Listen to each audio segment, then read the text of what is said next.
ನಿಮ್ಮ ಕಾರಿನಲ್ಲಿ 1 ಗಂಟೆ ಎಸಿ ಓಡಿಸಿದರೆ ಎಷ್ಟು ಪೆಟ್ರೋಲ್ ಖಾಲಿಯಾಗುತ್ತದೆ ಗೊತ್ತಾ?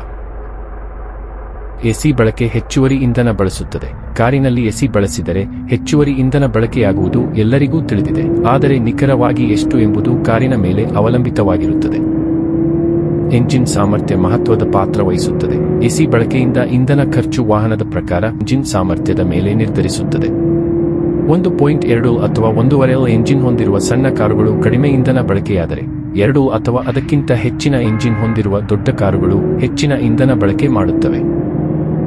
ಇಂಧನ ಬಳಕೆ ಉದಾಹರಣೆಗಳು: 2 ಅಥವಾ ಅದಕ್ಕಿಂತ ದೊಡ್ಡ ಎಂಜಿನ್ ಹೊಂದಿರುವ ಕಾರುಗಳು 1 ಗಂಟೆಯ ಆನ್ ಹಿಡಿದಾಗ 5-7 ಲೀಟರ್ ಇಂಧನ ಬಳಕೆ ಮಾಡಬಹುದು. 1.2 ಎಂಜಿನ್ ಹೊಂದಿರುವ ಸಣ್ಣ ಕಾರುಗಳು 2-4 ಲೀಟರ್ ಇಂಧನ ಬಳಸಬಹುದು. ವೇಗ ಮತ್ತು ಎಸಿ ಪರಿಣಾಮ: ವಾಹನ ನಿಲ್ಲಿಸಿದಾಗ ಎಸಿ ಬಳಕೆಗಿಂತ ಚಾಲನೆಯಲ್ಲಿದ್ದಾಗ ಎಸಿ ಬಳಸಿದರೆ ಇಂಧನ ಹೆಚ್ಚು ಖಾಲಿಯಾಗುತ್ತದೆ.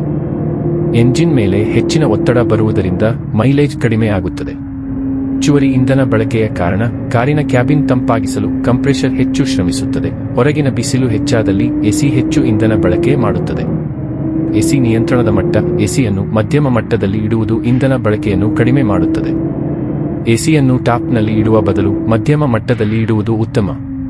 ಹೊಸ ತಂತ್ರಜ್ಞಾನ: ಇತ್ತೀಚಿನ ಹೊಸ ಕಾರುಗಳು ಸುಧಾರಿತ ತಂತ್ರಜ್ಞಾನವನ್ನು ಹೊಂದಿರುವುದರಿಂದ ಹಳೆಯ ಕಾರುಗಳಿಗೆ ಹೋಲಿಸಿದರೆ ಎಸಿ ಬಳಕೆಯಲ್ಲಿದ್ದಾಗ ಹೊಸ ಕಾರುಗಳು ಇಂಧನ ಉಳಿಸುತ್ತವೆ.